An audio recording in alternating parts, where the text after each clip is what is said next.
तुलसीदास जी अनाथ बालक के समान भटक रहे थे, दर दर की ठोकर खा रहे थे। हालत ऐसी हो गई थी कि इस अनाथ बालक की दीन दशा को देखकर निष्ठुर वज्र हृदय लोगों के हृदय में तनिक दया भी नहीं आती। और कितनी पीड़ा बचपन में अनुभव की है तुलसीदास जी महाराज ने। वो सब कुछ भूल गए, भुला दिया गया, लेकिन बचपन में जो कष्ट के दिन हैं वे तुलसीदास जी को भूले नहीं।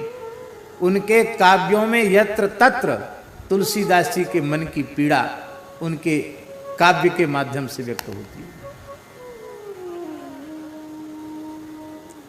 इसी विनय पत्रिका में गोस्वामी जी ने कहा, चाटत रहो स्वान पातर जो, कबहु न पेट भरो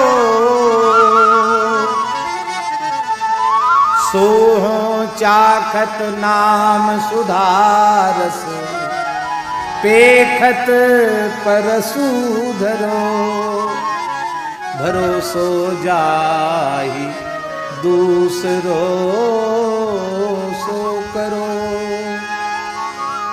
मोको तो राम को नाम काम तरु, कलि कल्याण करो भरोसो जाहि दूसरो सो करो।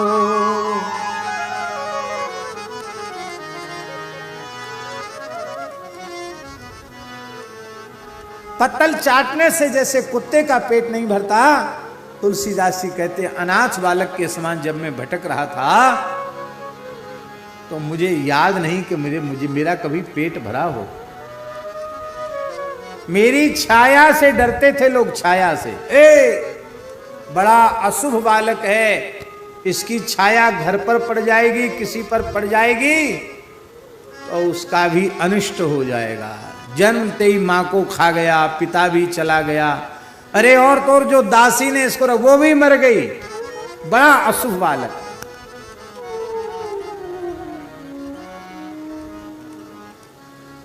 हमने तो ऐसा सुना है महाराज कि एक बार तुलसीदास जी को कई दिन बीत गए बिना खाए पिए, और अब लगता था कि बालक मरणासन नहीं है, मर जाएगा बिना खाने पीने के अभाव में। तो भूत भावन विश्वनाथ जी के हृदय में करुणा उदित भई और उन्होंने भगवती जगदम्बा अन्नपूर्णा पार्वती को आज्ञा दे करके भेजा, जाओ इस बालक के द्वारा जीव जगत का बड़ा हित होने वाला है, इसको कुछ खिला पिलाकर, इसको वात्सल्य देकर इसके प्राणों की रक्षा करो।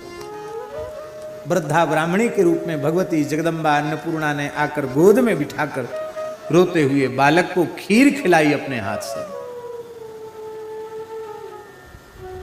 इसलिए बहुत कृतज्ञ हैं अन्नपूर्णा विश्वनाथ जी के प्रति, प्राण ही हमारे बचाए इन्होंने।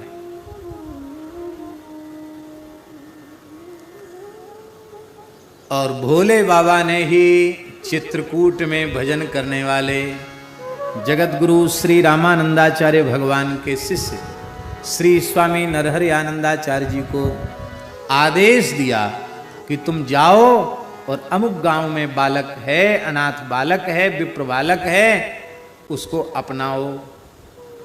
तो आपने बालक को अपनाया, और अपनाया तो नाम राम बोला राख्यो राम। या राम जी ने रखा, राम जी ने रखा तो क्या राम जी प्रत्यक्ष नाम रखने आए? नहीं आए। राम जी प्रत्यक्ष नाम रखने नहीं आते हैं, पर राम जी सदगुरु के रूप में नाम रखने आते हैं।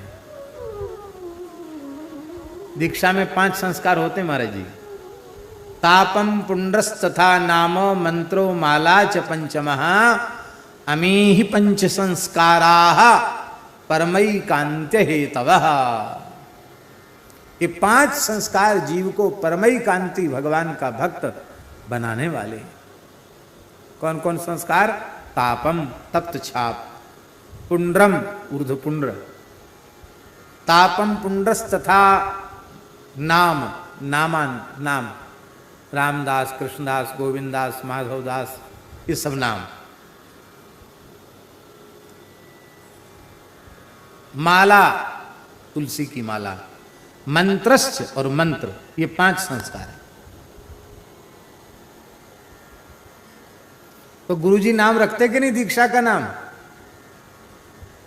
तो मानो तुलसीदास जी कह रहे हैं कि संसार के तो किसी कुल गुरु ने या माता पिता ने हमारा नाम रखा नहीं, हमारा नाम राम बोला सबसे पहले गुरुजी ने ही रखा। राम बोला नाम रखा, राम बोला कहकर हमको पुकारा। तो फिर ये क्यों कहा राम बोला राख्यो राम? इसलिए कहा कि भक्त भक्ति भगवंत गुरु चतुर नाम बपु एक, इनके पद बंदन किए नाशे विघ्न अनेक।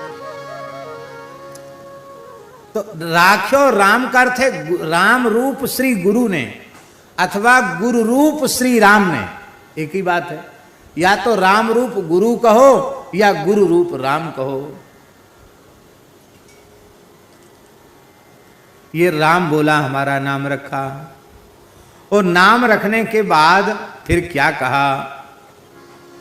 और गोस्वामी जी गुरु जी को भगवान से भिन्न मानते ही नहीं।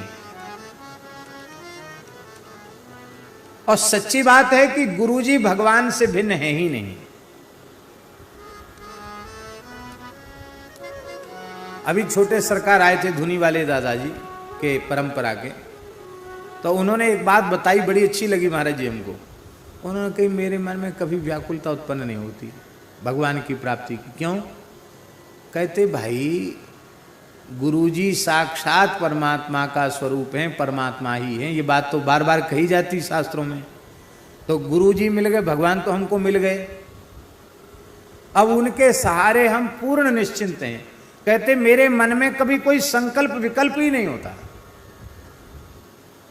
और कह रहे थे कि कोई विचार मन में आया, अभी हमने किसी को बोला नहीं, शाम तक पूरा हो जाएगा। कोई विचार आते पर बड़ी भारी गुरुनिष्ठा है उनमें। आज भी जब तक गुरुदेव का शरीर, बड़े सिद्ध पुरुष जीवन मुक्त महापुरुष थे आपके गुरुदेव, जब तक गुरुजी का शरीर रहा तब तक स्वयं आरनिस गुरुजी की सेवा में। अभी शरीर से तो गुरुजी नहीं, लेकिन गुरुजी जब तक रहेंगे स्थान में तब तक गुरुजी को स्नान कराने की सेवा। तो सवेरे स्नान करके उनके बाथरूम की धुलाई करके बाल्टी भर के पानी रख देंगे, भाव करेंगे गुरुजी स्नान कर रहे हैं। रोज उनकी बेडशीट बदलेंगे, फिर वो इतनी देर नित्य नियम करते हैं, फिर धुनी की भस्म लेते हैं। वो सब जैसा सेवा विराजमान अवस्था में करते थे वैसी ही सेवा आज भी करते हैं। गुरुजी चाय पीते थे तो चाय भी समय से रखते हैं अपने हाथ से स्वयं बनाकर। गुरुजी अखबार भी देखते तो अखबार भी रखते हैं।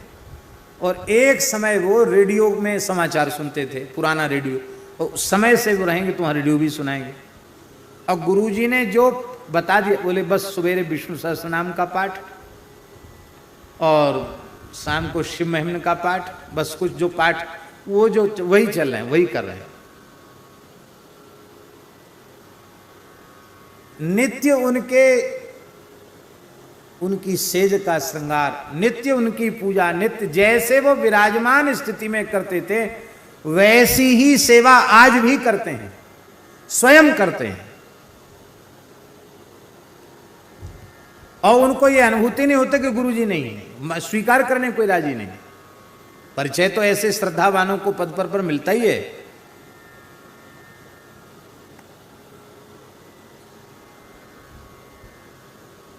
क्यों न हो। ये पूर्व जन्म में भी अपने गुरुजी के शिष्य थे। ये जो महाराज आए थे ये पूर्व जन्म में भी उन्हीं गुरुजी के शिष्य थे। हम आपको सुना रहे थे ना एक दिन कि गुरुजी चिलम पीते थे। चिलम अवधूत संत थे, वर्षों तक तो ऐसे ही स्मशान में दिगंबर रह गए, ठंडी गर्मी बरसात।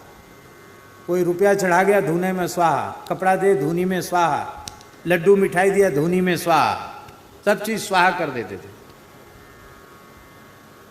एक गौ माता थी जीजा माँ, जीजा माई, वो आकर खड़ी हो जाती थी ऊपर से जब भयंकर गर्मी होती तो गाय उनको छाया देती थी और गाय उनसे बातचीत करती थी जैसे हम बोल रहे हैं ऐसे, दूसरे लोगों से भी बातचीत करने लग गई गाय। तब उन्होंने कहा माताजी कलयुग है, ऐसे लोगों को मत। लोग उससे सट्टे का नंबर पूछने लग गए, गाय से सट्टे का नंबर बताओ। बोले लोग परेशान कर देंगे, आप बोलना बंद कर दो। जीजा महारानी गौ माता। तो पूर्व जन्म में ये उनके विरक्त शिष्य थे और यहां से ये जो कमर से नीचे इनका धड़ काम नहीं करता था, अपंग थे। फिर भी गुरुजी की सेवा में रहते, ऐसे खिसक खिसक के जाते थे। और सेवा क्या थी? चिलम बनाओ। चिलम बना करके ऐसे गुरुजी को देते, ऐसे मुंह करके देते थे मर्यादा के कारण। और गुरुजी पीने के बाद फिर दे देते, फिर वह किनारे चले जाते। गाते बहुत अच्छा थे, कीर्तन खूब करते, खूब कीर्तन करते। और गुरुजी कीर्तन सुन के बहुत राजी होते। एक दिन गुरुजी बोले, ए बच्चा, कहा हाँ महाराज जी, जा दिल्ली दरबार चला जा, तुझे दिल्ली दरबार सौंप दिया, चला जा दिल्ली दरबार। अब दिल्ली दरबार चला जा, ये नहीं कहा कि मैं अपंग हूं, चल फिर सकता नहीं, घिसट घिसट के चलता हूं, कैसे दिल्ली दरबार, कुछ नहीं कहा। गुरु आज्ञा हो गई, जो आज्ञा। आपने कहा भक्तों से कि मैं चल तो सकता नहीं, हमको उठाकर उस ट्रेन में रख दो जो दिल्ली की तरफ जाती है। लोगों ने उठा करके उनको रख दिया दिल्ली की ट्रेन में। दिल्ली पहुंच गई ट्रेन। अब सब ट्रेन यात्री तो उतर गए, ये कैसे उतरे? ये तो उतर ही नहीं सकते। तो पीछे से कुली देखते ना, कोई सामान वामान छूट गया तो रेल के कर्मचारी सफाई वाले, ए बाबा कहाँ जाना है? तो बोले दिल्ली दरबार। ये दिल्ली दरबार क्या होता है? ये दिल्ली तो है, ये दिल्ली है, उतरता क्यों नहीं है? बोले चढ़ाने वाला ने चढ़ा दिया, उतारने वाला उतार लेगा। अब न चढ़ सकते ना उतर सकते, उनके कहने का मतलब, चढ़ाने वाले ने चढ़ा दिया, उतारने वाला उतार लेगा। लोगों ने उठा करके उनको उतार के प्लेटफार्म पर रख दिया। प्लेटफार्म में पुलिस ने पूछा, है बाबा कहाँ से आए हो, कहाँ जाना है? दिल्ली दरबार। अरे बोले पागल है। उन्होंने, पुलिस वालों ने उठा के स्टेशन के बाहर रख दिया। तो एक ठिलिया वाला, ठिलिया जानते ना, 4 पहिया की ठिलिया होती, उसमें गन्ना बेचने वाला, गनेरी बेचने वाला, उसके पास बिठा दिया, उसके ठिलिया के पास चबूतरा जैसा था, उस पर बिठा दिया, बैठ गए।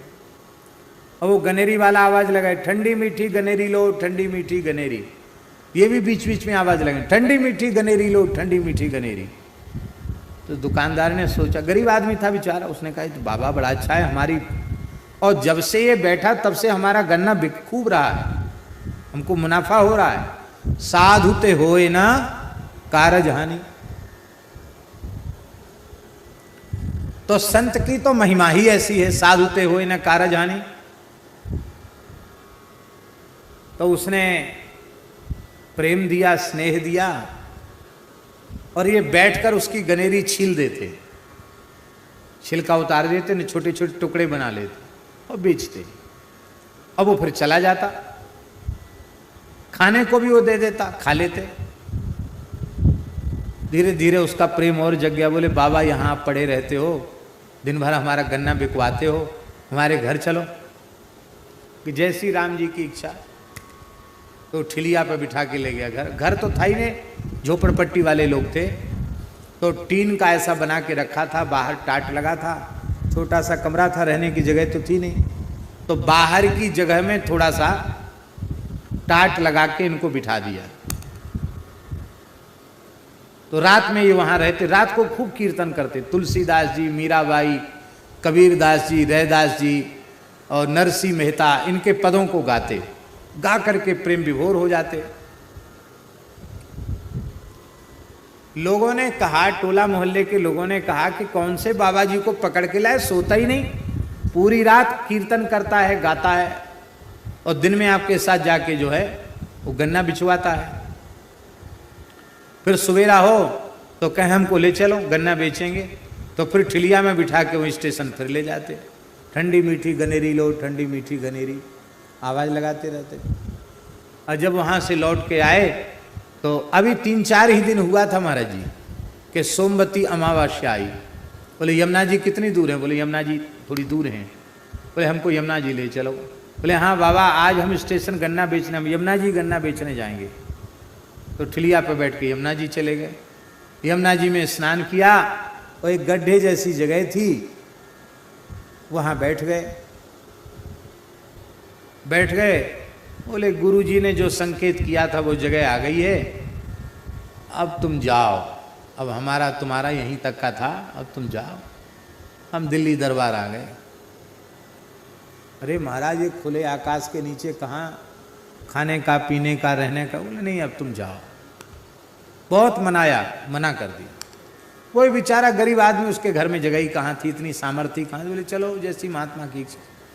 और वहीं बैठकर अपना कीर्तन भजन करते।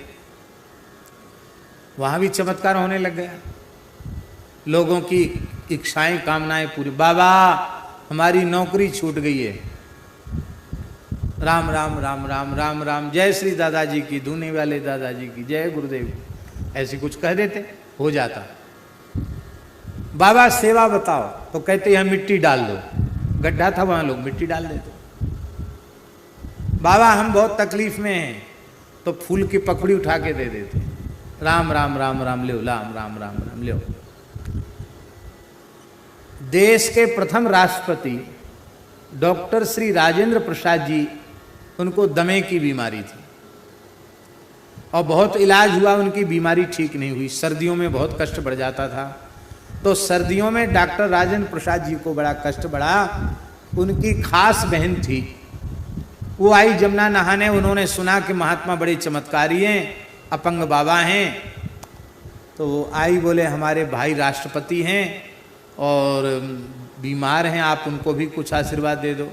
तो एक गुलाब का फूल पड़ा था, उसकी कुछ पकड़ी लो दे देना। की बहुत श्रद्धा नहीं जगी, कहाँ से ले आई, क्या कहाँ से पकड़ी ले आई, दे रही है। पर बहन पीछे पड़ गई, नहीं नहीं खाओ खाओ, मेरे सामने खाओ। जैसे ही उन्होंने खाया, खाते ही बचपन की बुढ़ापे तक की दमे की बीमारी तत्काल खत्म हो गई। जैसी खत्म हो गई तो एक तो चमत्कार हो गया, चमत्कार को नमस्कार। तो बोले भाई संत तो बड़े विलक्षण हैं, उनको यहाँ राष्ट्रपति भवन में बुलाओ। पहुंचा, न्योता आया, राष्ट्रपति भवन में पधारिए। बाबा बोले अपना दरबार तो यहीं लगा है, अपने किसी के यहाँ नहीं जाते हैं, उसकी गर्ज हो तो यहाँ आवे, नहीं हम नहीं जाते वहाँ। डॉक्टर राजेंद्र प्रसाद जी प्रथम राष्ट्रपति दर्शन करने आए, और जब राष्ट्रपति दर्शन करने आएगा तो उसके पहले सारी व्यवस्था हो जाएगी। वो जगह अलाट हो गई, सारा गड्ढा भर गया, रोड बने, सब काम हो गया महाराज। आज वहाँ भव्य स्थान बनाओ, निगमबोध घाट पर, धर्म संघ विद्यालय से सटी हुई जगह है। और गुरुजी अभी विराजमान ही थे नर्मदा किनारे, उनके सामने ही सिद्ध हो गए और शरीर भी पूरा हो गया। बोले वैसे अब कोई कर्म शेष नहीं बचा है कि हमको द्वारा आना है, लेकिन हम द्वारा आएंगे। क्यों? इसलिए हम द्वारा आएंगे कि हमारा शरीर अपंग था, हम गुरुजी की जैसी सेवा करनी चाहिए थी, वैसी सेवा हम गुरुजी की कर नहीं पाए, तो गुरु सेवा के लिए द्वारा जन्म लेना है। और लोगों से कहते थे अभी तो हमको उठा के यहाँ से वहाँ, वहाँ से वहाँ रखते हो, फिर मैं इतनी तेज चलूंगा कि तुम लोग मेरे साथ चल नहीं पाओगे। लोग समझते नहीं थे। उनका शरीर पूरा हुआ, उनकी समाधि देने गुरुजी खुद पधारे, गुरुजी ने अपने हाथ से समाधि दी और उन्हीं का जन्म इनके रूप में हुआ। इनके रूप में, वो वही जो संत, उन्हीं का जन्म इनके रूप में हुआ। और जब जन्म हुआ तो बहुत बीमार थे बचपन में, बहुत बोलना नहीं आता था, अभी इतने छोटे थे, बार बार बीमार पड़ जाते। एक बार तो लगा कि मर गए, इनकी माँ पिताजी लेके सामने रख दिया। गुरुजी तो सिद्ध थे, बोले भाई देखो ये तुम्हारा तो है नहीं, ये तो हमारा, हमारी सेवा करने आया है, ये तो हमारा है, तुम्हारे पास तो रहेगा नहीं। अब एक ही बात है, इसके प्राण बच सकते हैं, क्या? तुम भेंट कर दो धूना पर के ले दे दिया तो ये बच जाएगा, नहीं तो नहीं बचेगा। अरे महाराज दे दिया, दे दिया। तो उस बचपन से ये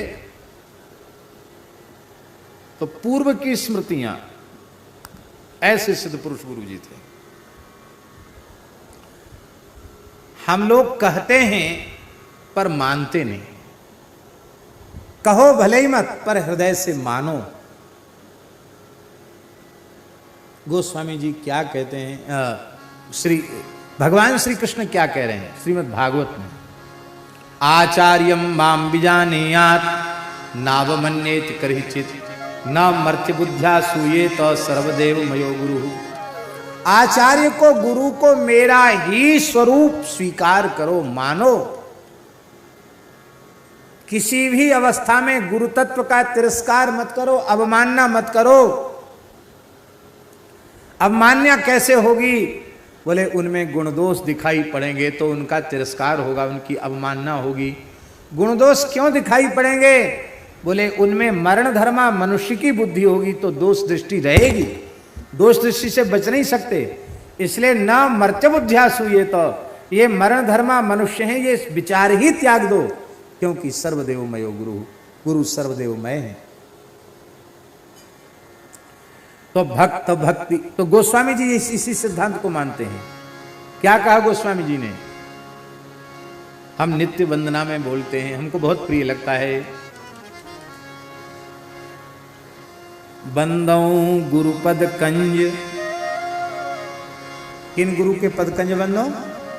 बंदऊ गुरुपद कंज कृपा सिंधु नर रूप हरि, महामोह तम पुंज जासु बचन रवि कर निकर। ये साक्षात श्री हरि ही है। इसलिए राम को गुलाम नाम राम बोला राख्यो, राम राम को गुलाम नाम राम बोला राख्यो, राम को गुलाम नाम राम बोला राख्यो, राम राम को गुलाम नाम राम बोला राख्यो, राम काम यह नाम द्वयहु कब कहत, काम यह नाम द्वयहु कब कहत। मेरा नाम मेरे गुरुदेव ने श्री राम बोला रखा।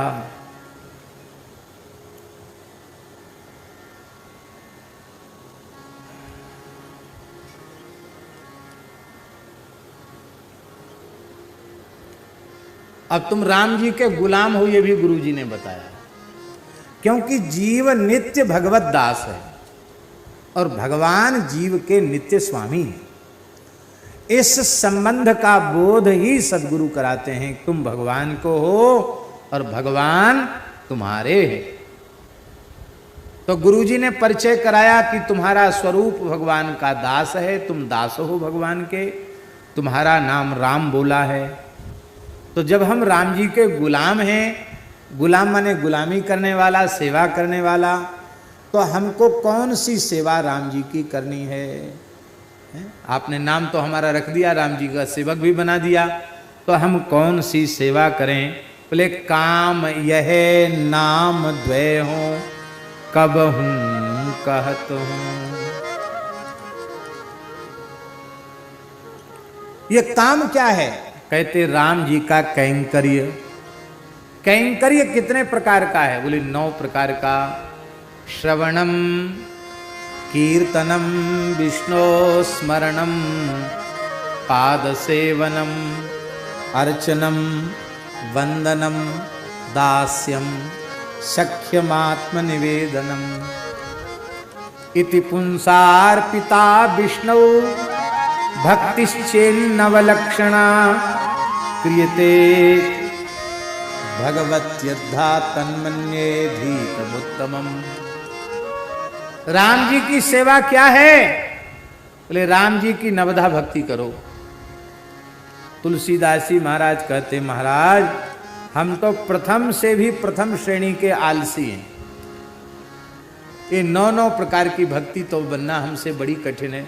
कोई सरल काम बता दो जिससे हम सेवकों में भी, लिस्ट में भी हमारा नाम आ जाए, वो काम भी हमसे काम बन जाए, सेवा बन जाए और स्वामी राजी हो जाएं।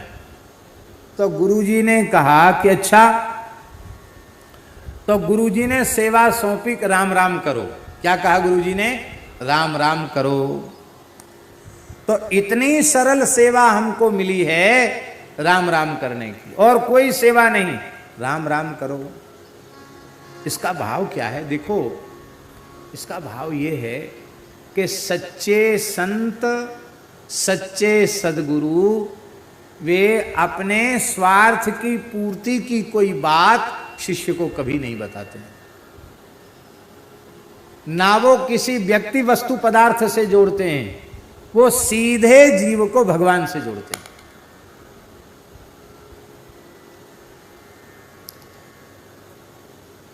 आशय यह है कि गुरुजन जो सबसे बड़ी सेवा बताते हैं वो यही है, राम राम करो। ये सबसे बड़ी सेवा, राम राम करो, राम राम करो।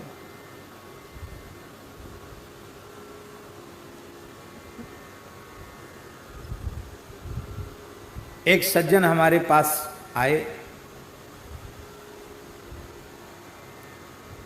और हमको पहले से उन्होंने समझाया भी, खाक चौक की बात है, हमको पहले से समझाया भी कि बड़े भले आदमी हैं और बड़े भगवान की कृपा से बड़े मजबूत हैं, आपके प्रति बड़ी श्रद्धा रखते हैं।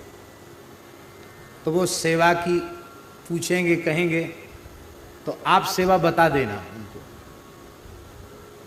और उस समय कुछ कर्ज था और आवश्यकता सेवा की थी, आप उनको सेवा बता देना। वो व्यक्ति, वो महानुभाव ही हमको खूब समझा के गए। उनका ठीक है। अब ये सज्जन आए, थोड़ी देर बैठे, भगवत चर्चा हुई, बार बार पूछे महाराज जी सेवा बताओ। हमने कि एक ही सेवा है, खूब राम राम करो। सब बात भूल गए, बिल्कुल भूल गए हम। अब वो जो महानुभाव थे वो इशारा करें तो हम ये सोचे कि कहते हैं और थोड़ी देर सत्संग करो तुम, और सत्संग करने लगे।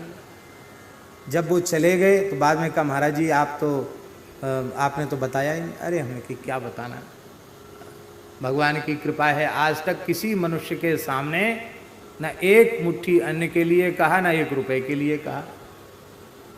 राम जी के सहारे, किसी मनुष्य के सहारे थोड़ी। इसलिए राम राम करो, यही सबसे बड़ी सेवा है। हम क्या कहें सेवा करो? सेवक को सेवा दी जाए वो उत्तम सेवक नहीं है। सेवक सेवा स्वयं खोज ले और सेवा प्राप्त कर ले और सेवा करके स्वयं कृतार्थ हो गया ये अनुभव करे, वो उत्तम सेवक है।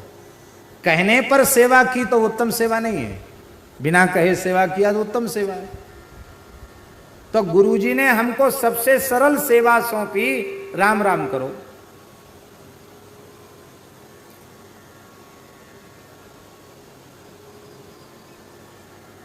लेकिन हे भगवान, मैं ऐसा विचित्र निकला कि नवदा भक्ति तो नहीं ही कर पाया। गुरुजी ने केवल राम राम करो ये सेवा सौंपी तो काम यह नाम द्वय हूं कब हूं कहत हूं। वो भी मैं बार बार नहीं कह पाता, कभी 2 बार, 1 बार, 2 बार, कभी कभी राम राम बोल देता हूं। राम राम 2 बार बोल देता हूं अथवा सीताराम सीताराम बोल देता हूं, क्योंकि नाम द्वय, 2 नाम, 2 नाम कौन? एक श्री किशोरी जी का नाम, एक श्री रघुनाथ जी का नाम, द्वय नाम युगल नाम।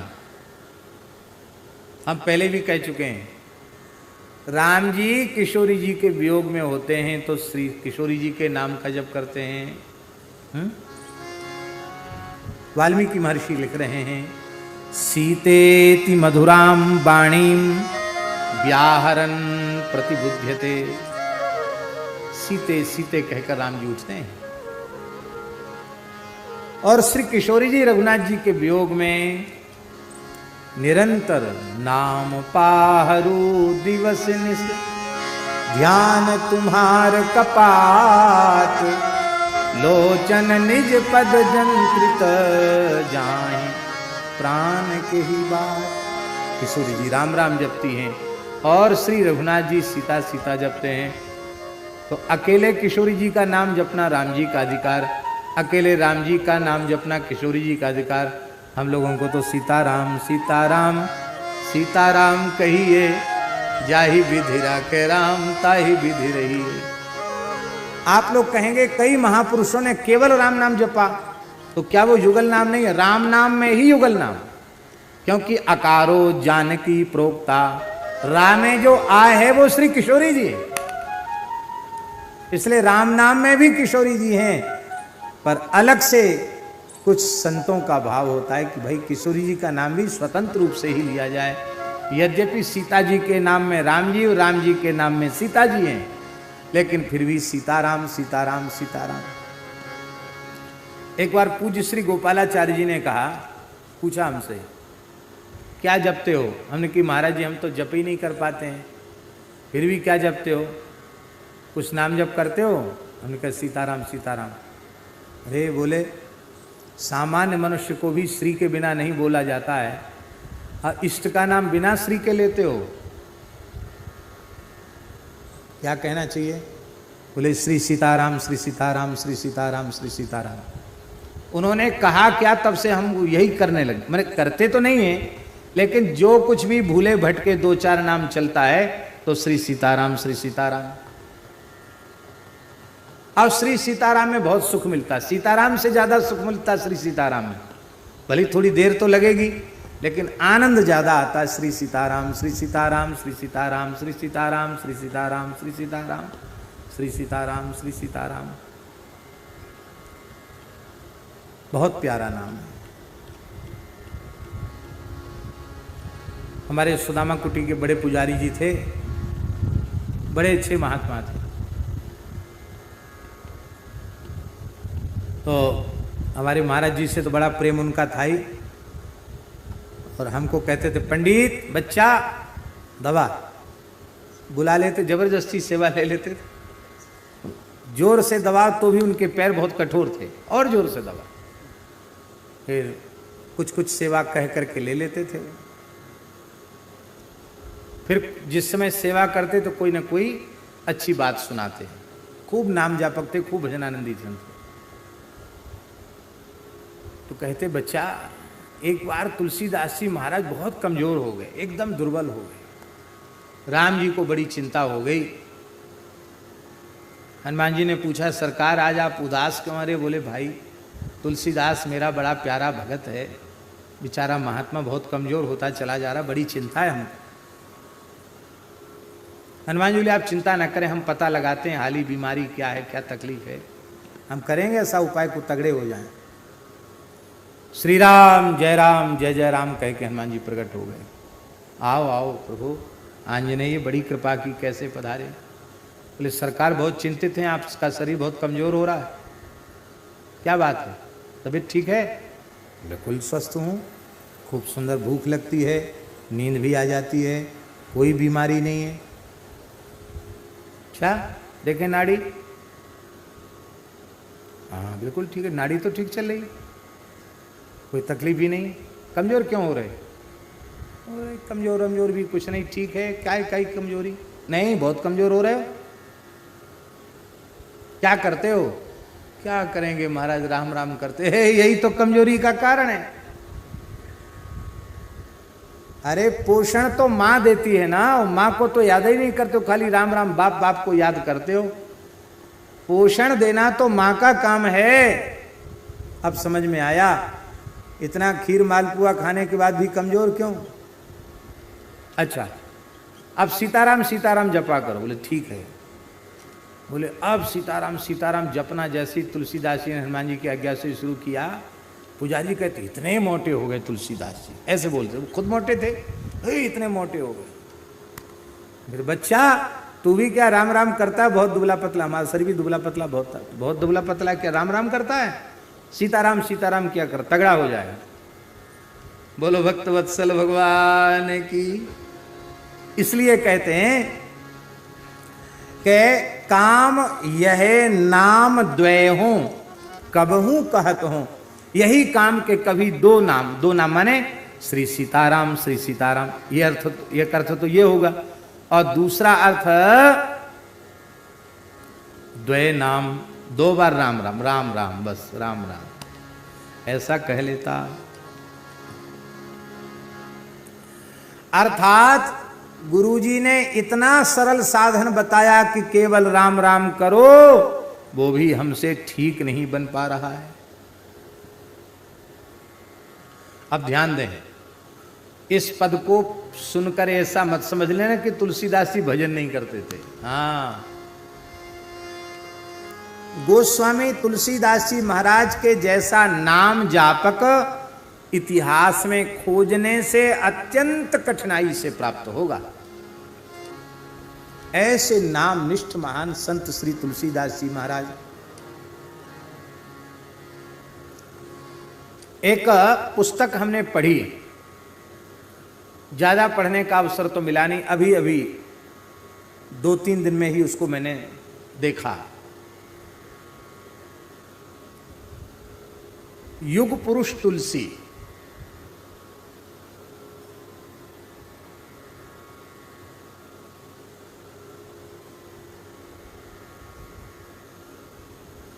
लेखक का नाम है राम रंग जी, लेखक राम रंग जी, बहुत अच्छी पुस्तक लिखी, 2 खंडों में है तुलसीदास जी का चरित्र, युग पुरुष तुलसी। उसमें महाराज हनुमान चालीसा के प्रादुर्भाव की विचित्र कथा, हनुमान चालीसा तुलसीदास जी ने कैसे प्रकट किया, इसकी विचित्र कथा। ये अभी 3-4 दिन पहले रमण रीति वाले महाराज जी ने दिया था, बोले इसको देखिए आप एक बार। आज वो ग्रंथ मैंने उनको वापस पहुंचाया, देख कर गया।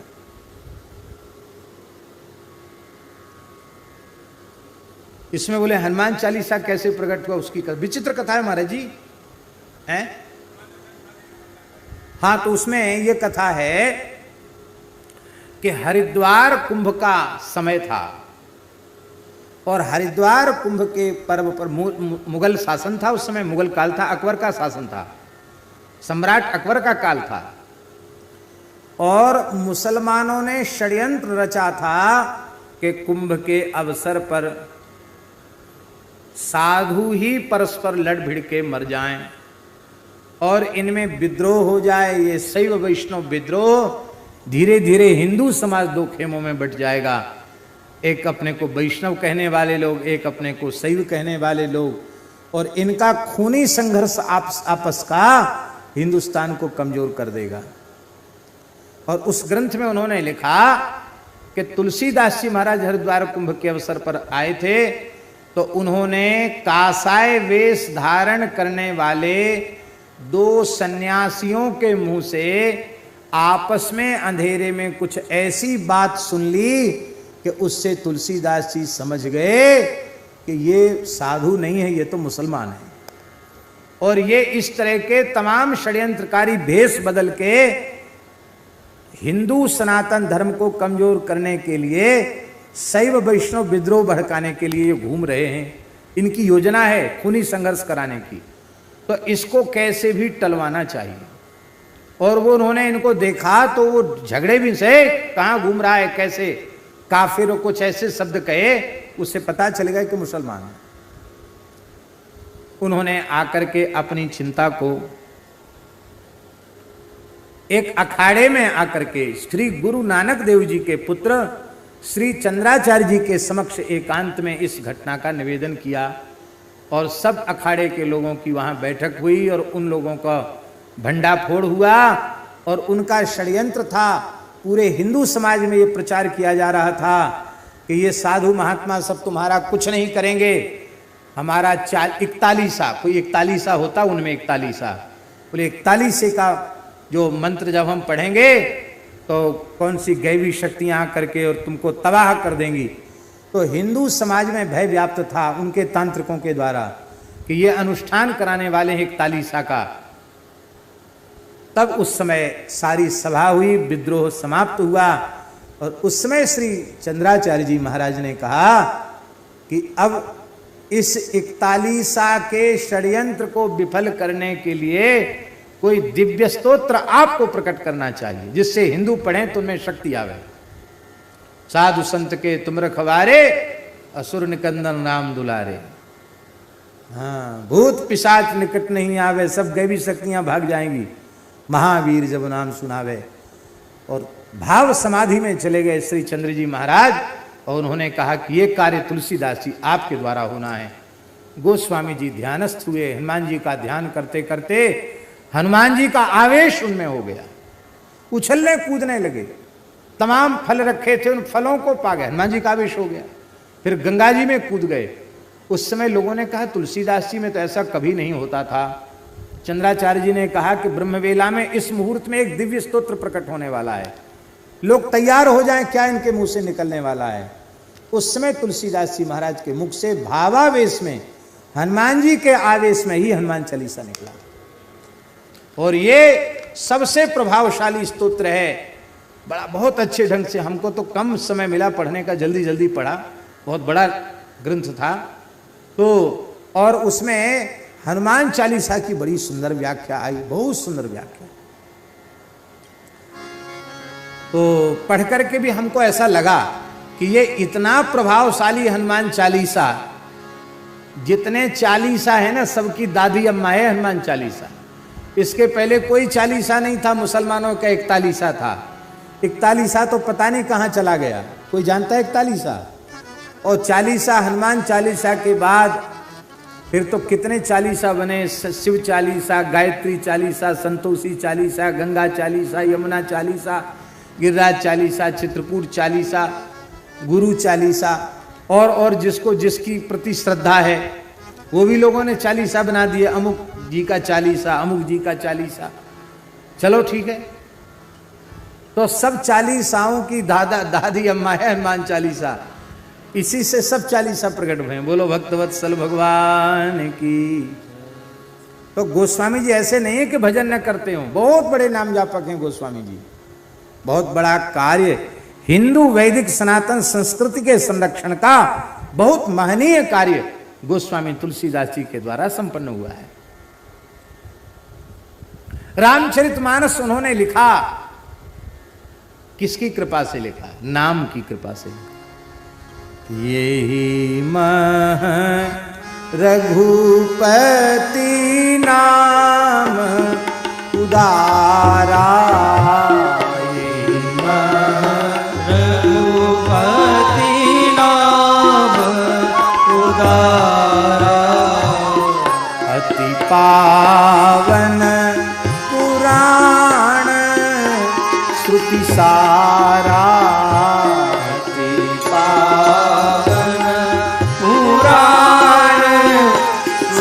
सारा वेदों का सार है राम।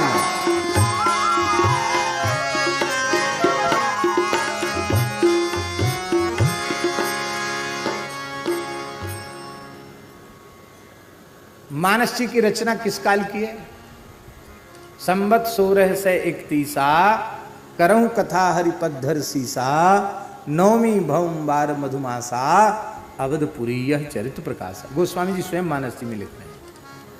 संवत 1631 में रामचरितमानस प्रकट हुए।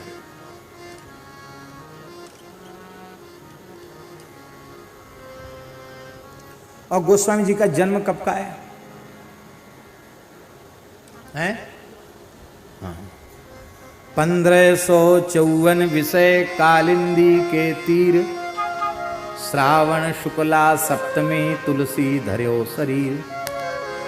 श्रावण शुक्ला सप्तमी को तुलसीदास जी महाराज प्रकट हुए।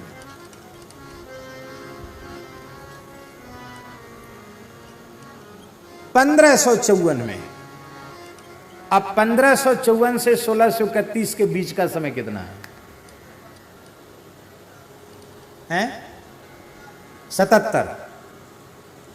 77 वर्ष है ही, ठीक है। 77 वर्ष हुआ। 77 वर्ष की आयु में रामचरितमानस लिखा उन्होंने। उसके पहले सारे भारतवर्ष के तीर्थों की 3 बार पैदल यात्रा की, पूरे भारतवर्ष की, हिमालय से कन्याकुमारी तक पूरी धरती की, भारत की 3 बार परिक्रमा की उन्होंने।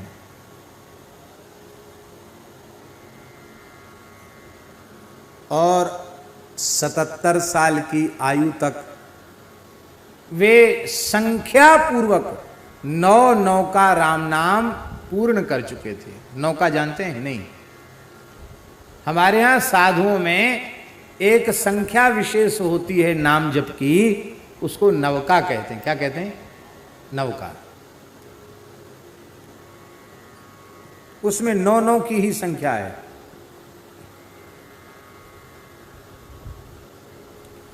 (99 करोड़ 99 लाख 99,999) फिर से सुन लो। 99 करोड़ 99 लाख 99,999। कितने 9 हो गए? 9 हो गए। ये 9 का हो गया। ऐसी संख्या पूर्वक उन्होंने 9 का राम नाम से भरे थे। कितने? 9। अब इसका 9 से गुणा करो, हैं? अब गोपाल जी कह रहे हैं झूठ हो तो ये जाने, ये कहते 9 अरब में 9 कम। इतनी बड़ी संख्या में नाम जप किया था 77 वर्ष की आयु तक। इसलिए कथा सुनना जरूरी है। लोग कहते हमने 13 करोड़ जप लिया, हमने 1 अरब जप। क्या जप लिया तुमने? क्या लिख लिया तुमने? क्या जप लिया तुमने? अरे तुमने एक भी नहीं जपा, एक नाम भी निकल रहा है। ये हरि गुरु संतों की कृपा से निकल रहा है। हमारी सामर्थ्य एक नाम भी लेने की नहीं है। कहां से आई सामर्थ्य? नाम लेता नहीं है कोई, भगवान भला कोई पैदा करता है भगवान को। क्या भगवान खुद ही प्रकट होते हैं? ऐसी नाम साक्षात नामी का स्वरूप है। नाम भी स्वयं ही कृपा पूर्वक जिह्वा पर प्रकट होता है। नाम लेने की सामर्थ्य किसी की नहीं। हम नाम नहीं लेते हैं। नाम महाराज कृपा करके प्रकट होते हैं। राम राम सीताराम राधे श्याम के रूप में नाम महाराज प्रकट होते हैं। नाम कौन लेगा?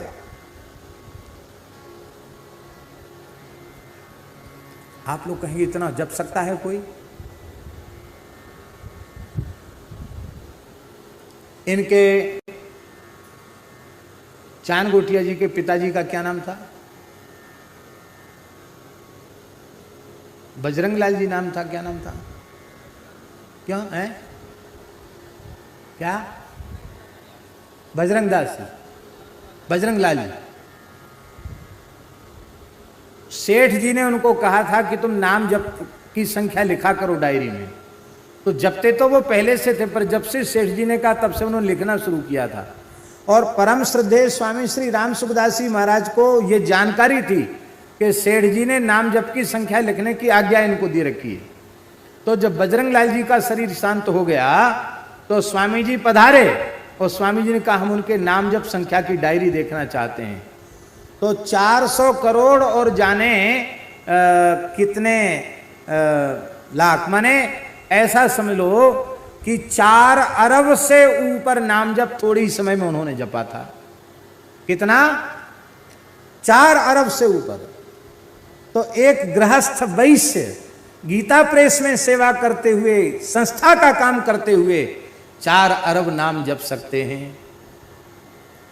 मनमानी क्रिया से सत्य बोलते थे, वो सामान्य व्यक्ति नहीं थे। तो भैया फिर तुलसीदास जी महाराज 9 अरब जप लें, इसमें कौन सा आश्चर्य है? चलो आपको आश्चर्य लगेगा, हमारे लिए तो हमारे पूज्य गुरुदेव, उनसे बड़ा प्रामाणिक और कौन होगा। महाराज जी जिनको अपने मित्र भाव से मानते थे और जो महाराज जी को गुरु भाव से मानते थे, ऐसे परम श्रद्धेय चित्रकूट वाले पुजारी जी, पुजारी श्री रामचंद्र दास जी महाराज, मैथिली गली चित्रकूट। ये शायद बात सबको जानकारी में नहीं होगी, लेकिन चित्रकूट में रहकर श्री पुजारी जी ने 7 अरब राम नाम का जप किया था। कितना? तो जिन महात्मा का हमने दर्शन किया, जिन्होंने 7 अरब नाम का जप किया, उन महात्मा का हमने दर्शन किया, तो तुलसीदास जी 9 अरब जप लें तो इसमें कौन सा आश्चर्य है? भैया राम राम जपते जपते जब मध्यमा में उतर आता है नाम, अजपा शुरू हो जाता है और मध्यमा से पश्चंती परा में नाम जब प्रतिष्ठित हो जाता है, तब महाराज रोम रोम से रंकार गूंजता है, हैं? क्या पर भैया ये राम नाम भी प्रकट तभी होता है जब सदगुरु का अनुग्रह होता है। हमने इस बार श्री रामदास जी महाराज की पूरी वाणी हमने इस बार पढ़ी, आद्योपांत। तो उनकी वाणी में अपने गुरु श्री हरिराम दास जी महाराज के प्रति जो गुरु निष्ठा का भाव है, बड़ा अनुपम और अद्भुत है। और वैसे ही उनके शिष्य रामदास जी के शिष्य दयालदास जी महाराज में, दयाल जी महाराज में भी अपने गुरु श्री रामदास जी, और गुरु के साथ साथ पिता भी हैं, पर पिता के प्रति पूर्ण सदगुरु का भाव होना ये बहुत ऊंची चीज है, सामान्य चीज नहीं है, अद्भुत। हमारी समझ में ये आया कि इन संतों के भीतर जो कुछ भी प्रकट हुआ, यह केवल और केवल इनकी आचार्य निष्ठा का परिणाम। नाम जिनकी कृपा से मिला है, यदि उनके प्रति आपकी पूर्ण निष्ठा हो गई तो नाम की सहज कृपा आपको प्राप्त हो जाएगी। और उनके प्रति आपने 3 2 5 किया तो जय सिया राम, फिर तो खाली चर्चा ही करते रहो, फिर कुछ नहीं होगा। बोलो भक्तवत्सल भगवान की जय। जय जय श्री राधे। तो कहते हैं ये गोस्वामी जी की दीनता है कि गुरुजी ने केवल हमको राम राम करो इतना ही काम सौंपा था, लेकिन हम तो ऐसे विलक्षण हैं कि हम तो राम राम भी ठीक से जप नहीं पाए। कभी जप लेते हैं, कभी मन लगता, कभी मन नहीं लगता है। लेकिन हमारे सरकार कितने दयालु हैं, ऐसे कभी कभार धोखे से बिना भाव के भी जो राम राम कर लेते हैं, उनको रोटी लुगानी के राखे आगे हूँ की बेद भाके। रोटी लुगानी के राखे आगे हूँ की बेद भाके। भलो है तेरो आते आनंद, भलो है तेरो आते आनंद।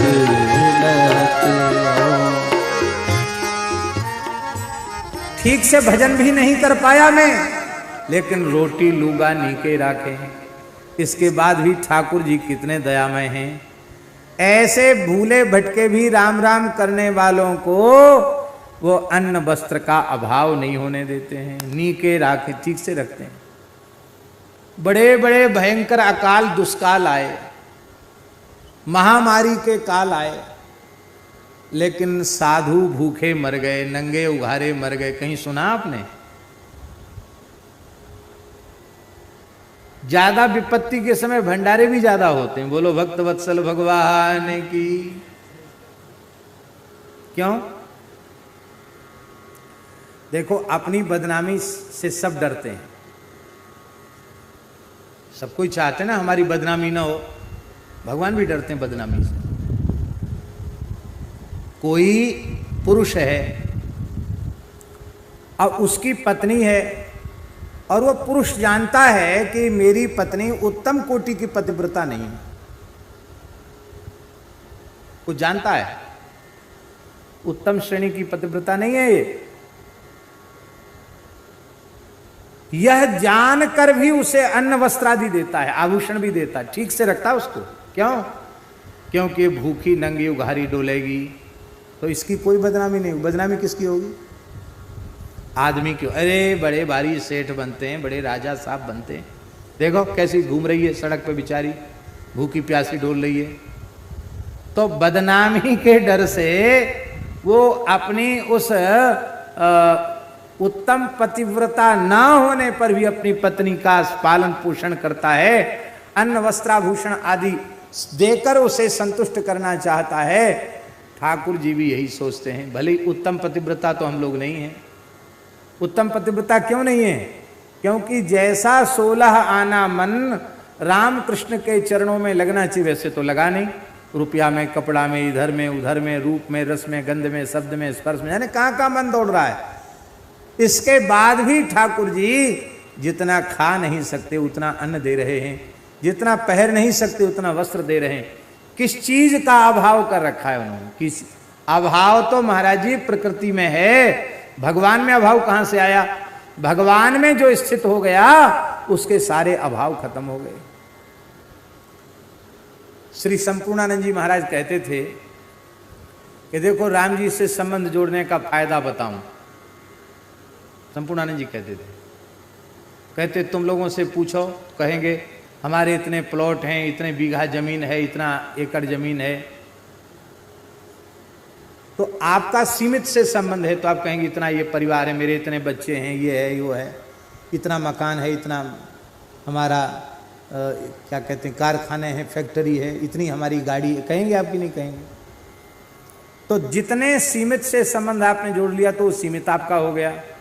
और कहते हमने सीमित से संबंध तोड़ दिया, असीमित से संबंध जोड़ लिया, अब क्या हो गया?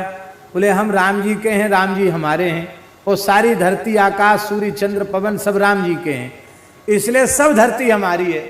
क्योंकि राम जी मारो बापा छे और हूँ राम जी नो दीकरो छूं अने बधाए वस्तु मारी छे, ऐसा गुजराती में बोलते थे। बोले ये सब चीज मेरी है क्योंकि राम जी मेरे बाप हैं, मैं राम जी का बेटा। कहते धरती की महंगी से महंगी गाड़ी हमारी है। क्यों? तो महंगी से महंगी गाड़ी में बिठा के ले जाते हैं, हमारी नहीं होते तो हम क्यों बैठते? जितने परिवार हैं सब हमारे हैं, तो हमारे राम जी के हैं।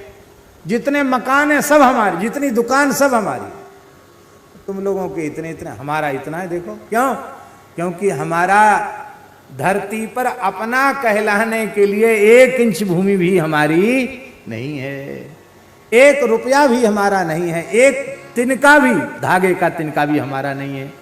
हमारे केवल और केवल राम जी हैं और सब कुछ राम जी का है, इसलिए जो कुछ है सब हमारा है, राम जी के नाते हमारा। उदार चरिता नाम तो वसुधैव कुटुंबकम। अन्न वस्त्र का अभाव ठाकुर जी नहीं होने देते। भोजनाच्छादने चिंताम विथा कुर्वन्तु वैष्णवाः योसौ विश्वम्भरो देवः भक्तान् किमुपेक्षते। भगवान विश्वम्भर हैं, वो अपने भक्तों की कभी उपेक्षा नहीं कर सकते। और कहते हैं भलो हुए है तेरो, तेरा भला हो जाएगा, इसमें भी कोई संदेह नहीं है। क्योंकि आग ताते आनंद लहत हूं, इसलिए मैं आनंद को प्राप्त कर रहा हूं। क्योंकि लूगा रोटी नीके राखे, आगे हु की वेद भाखे। आगे तुम्हारे कल्याण का ठेका भगवान वेद ले रहे हैं। राम नाम जपा देव मुक्तिर भवती, ये पंक्ति सामवेद की है, जब से ही मुक्ति हो जाएगी। इसलिए मैं आनंद में रहता हूं। और कहते हैं कि हमने तो अनुभव कर लिया है। अनन्यास चिंतयन्तो माम ये जना पर्युपासते तेषां नित्याभियुक्तानां योगक्षेमं वहाम्यहम्। यद्यपि मैं कर्म बंधन में जकड़ा हुआ था, बांधे हो कर्म जड़, ये राम नाम लेने के पूर्व हमारी दशा थी, लेकिन राम नाम जपते जपते कर्म बंधन भी अब समाप्त हो गया है, कट गया है। और अहंकार भी अब भगवत कृपा से समाप्त हो गया है। बांधो हो कर्म जड़ गर्भ गूढ़ निगड़, सुनत दुसह हो तो सांसति सहत हो। हे भगवान, आप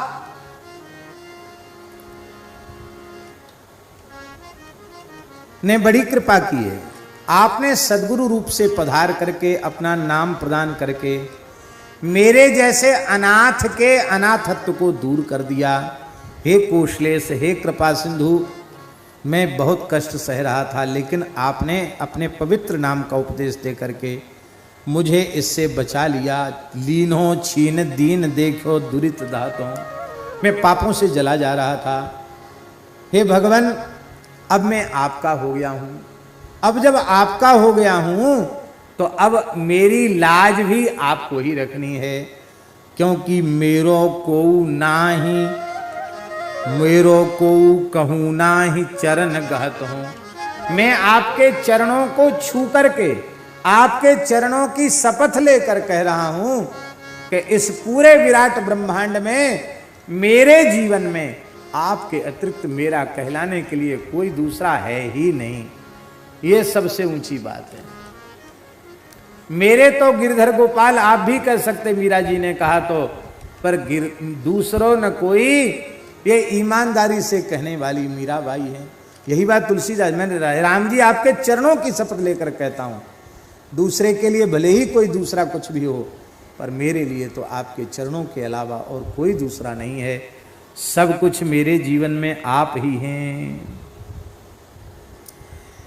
तो मीजो गुरु गुरुपीठ अपनाई गही बाह बोल, सेवक सुखद सदा बिरद बहत हूं।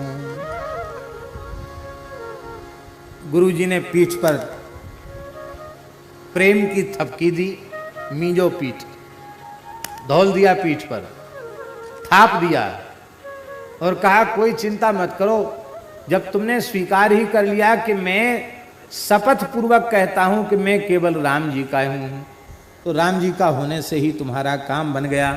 क्योंकि जो भगवान का हो जाता, भगवान उसका हाथ पकड़ लेते हैं। अथवा गुरु रूप श्री राम जी ने, अथवा राम रूप श्री गुरु जी ने हमारी पीठ पर आश्वासन का करकमल पधराया, मेरा हाथ पकड़ लिया, और वे हाथ कभी छोड़ने वाले नहीं हैं। लोग हमें पोच कहें, नीच कहें, धूर्त कहें, कुटिल कहें, मेरी निंदा करें, तुलसीदास जी महाराज कहते इसका न तो हमें शोक है और ना ही इसका हमें संकोच है। हम बुरे से बुरे हैं तो भी आपके हैं, और हम अच्छे से अच्छे हैं तो भी आपके हैं। क्यों हमें सोच संकोच क्यों नहीं है? बोले ब्याह ना बरे की जाति पाति ना चाहत हूं। अब हमको किसी से बेटा बेटी तो ब्याहना नहीं है कि तुम्हारा कौन सा गोत्र है, कौन सा प्रवर है, तो तुम किस श्रेणी के ब्राह्मण हो, तो अब जात पात से भी हमको कोई लेना देना नहीं है। ब्याहना बरेखी जाति पाति न चाहत हूं। जब हम किसी के माने लौकिक कोई व्यवहार हमें करना ही नहीं है, तो जाति पाति से हमको लेना देना क्या है? अब ये जाति पाति वाली बात भी बड़े विस्तार से कहने योग्य है, आज समय नहीं है, इसलिए हम उसको नहीं कहना चाह रहे हैं, पर संकेत में तो हम कहना ही चाहेंगे। जाति शब्द का संस्कृत अर्थ है जन्मना या प्राप्यते सा जाति। जो जन्म से ही प्राप्त हो जाए उसको जाति कहते हैं। जाति शब्द संस्कृत का है, और संस्कृत में प्रत्येक शब्द का अर्थ कौन उसकी प्रकृति है, कौन उसका प्रत्यय है, तो जाति शब्द का अर्थ यही है। वर्ण व्यवस्था वैदिक सनातन व्यवस्था है, उसका कहीं निषेध नहीं है, पर जो हम विशेष बात कह रहे हैं वो ये है कि किसी ने उत्तम से उत्तम वर्ण में जन्म लिया हो और उत्तमता के कोई आचरण उसके जीवन में न हो, जो नहीं खाना चाहिए वो खा रहा है, जो नहीं पीना चाहिए जो पी रहा है, जो नहीं करना चाहिए वो कर रहा है, जहां नहीं जाना चाहिए वो वहां जा रहा है, जो नहीं सोचना चाहिए वो सोच रहा है, एकदम स्वेच्छाचारी उटपटांग आचरण कर रहा है, तो भले ही चाहे जितने उच्च कुल में जन्म ले ले, वो उच्च कुल का जन्म उसके क्या काम आएगा। और भले ही किसी ने निम्न से निम्न कुल में जन्म लिया हो, पर ईमानदारी से भगवत शरणागति स्वीकार करके हरिनाम का जप करने लग जाए तो महाराज क्या कहना। यवन कुल में पालित पोषित नामाचार्य श्री हरिदास ठाकुर, क्या सम्मान था उनका। भक्तराज प्रहलाद जी कहते हैं, विप्राद विशद गुणयुता दरविंद नाभ पादार बिंद विमुखात स्वपचम वरिष्ठम। हमारा गढ़ा हुआ श्लोक नहीं है, भागवत जी का श्लोक है। प्रहलाद जी कह रहे हैं 12 गुणों से अलंकृत ब्राह्मण यदि भगवान की भक्ति से विमुख है तो उस विमुख ब्राह्मण की अपेक्षा वह शरणागत चांडाल स्वपच श्रेष्ठ है, जिसने मन वाणी क्रिया से भगवान के चरणों में अपना समर्पण कर दिया, वो श्रेष्ठ है।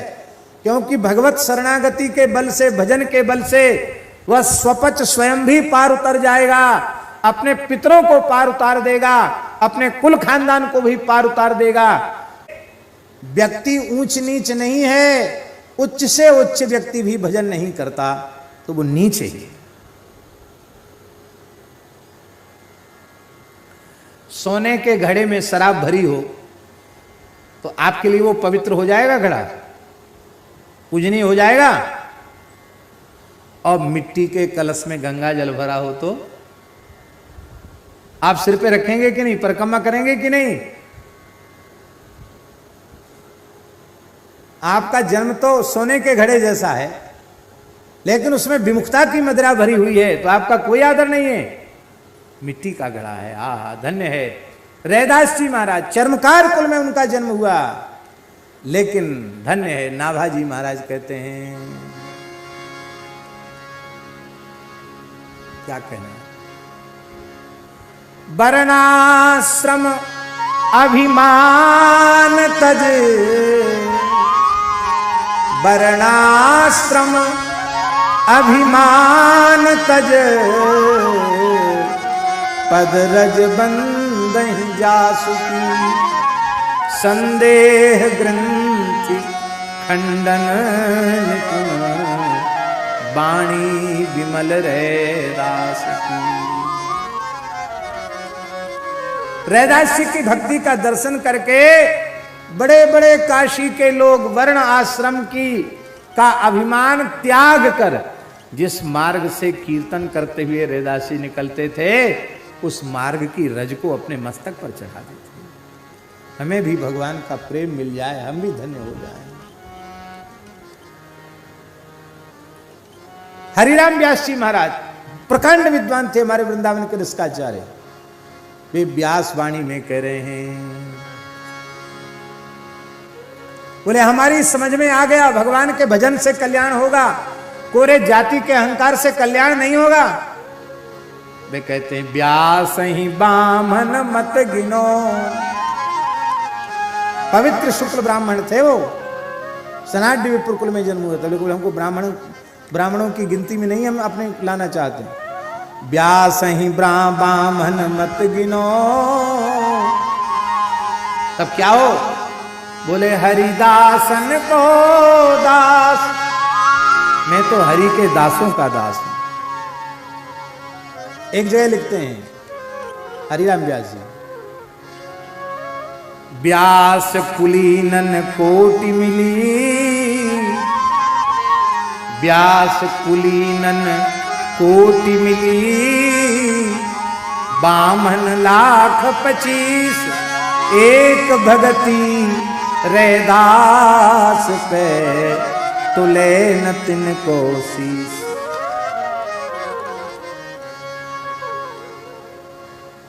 भगवान की भक्ति की कैसी महिमा है। भगवान के वाहन, भगवान के पार्षद गरुड़ जी, जिनके पंखों से वेद की ऋचाएं प्रकट होती हैं। हम लोग गरुड़ घंटी इसलिए तो बजाते हैं कि वेद मंत्र उनकी घंटा नाद से प्रकट हो जाते हैं। और वे गरुड़ जी महाराज किसके चरणों में बैठकर कथा सुन रहे हैं? कागभुसुंडी जी के चरणों में बैठकर कथा सुन।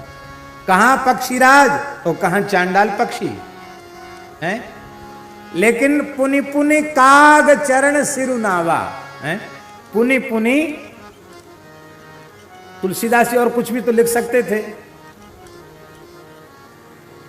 ये लिख सकते थे बार बार भुसुंडु सिरनावा, ये लिख सकते थे। नहीं, पुनि पुनि काग चरण सिरनावा, कौवे के चरणों में गरुड़ जी ने बार बार प्रणाम किया। माने वो यह कहना चाहते हैं, ये है भक्ति की महिमा।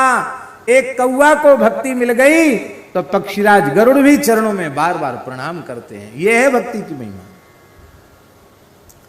इसलिए गोस्वामी जी कहते ब्याह ना बरे की।